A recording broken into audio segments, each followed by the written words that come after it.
साम्राज्य, सामान्यांचा असामान्य आवाज। नियमित कर भरणाऱ्या नागरिकांना कोणतीही करवाढ किंवा दरवाढ न करता सोलापूर महानगरपालिकेच्या सर्वसाधारण सभेत 1378 कोटी रुपयांच्या सुधारित पाणीपुरवठा योजनेला सोमवारी मंजुरी देण्यात आली।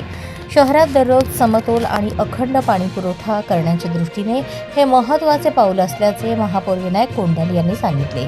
मुख्यमंत्री देवेंद्र फडणवीस यांच्या सूचनेनुसार मंजूर झालेल्या या योजनेसाठी जागतिक बँकेकडून अर्थसहाय्य मिळणार असून संपूर्ण शहरासह हद्दवाढ भागालाही 24 तास पाणीपुरवठा करण्याचा उद्देश आहे। पूर्वीच्या 892 कोटी रुपयांच्या योजनेत सुधारणा करून नव्याने 1378 कोटींची योजना तयार करण्यात आली आहे।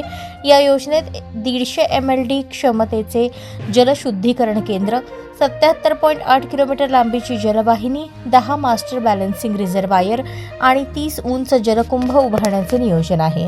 तसेच शहरभर तब्बल 1117 किलोमीटर जलवाहिनी अंथरण्यात येणार असून पाणी वितरण अधिक सक्षम करण्यावर भर देण्यात आला आहे। यामुळे पाण्याचा अपव्यय कमी होऊन शहरातील पाणी पुरवठा अधिक शाश्वत होणार आहे।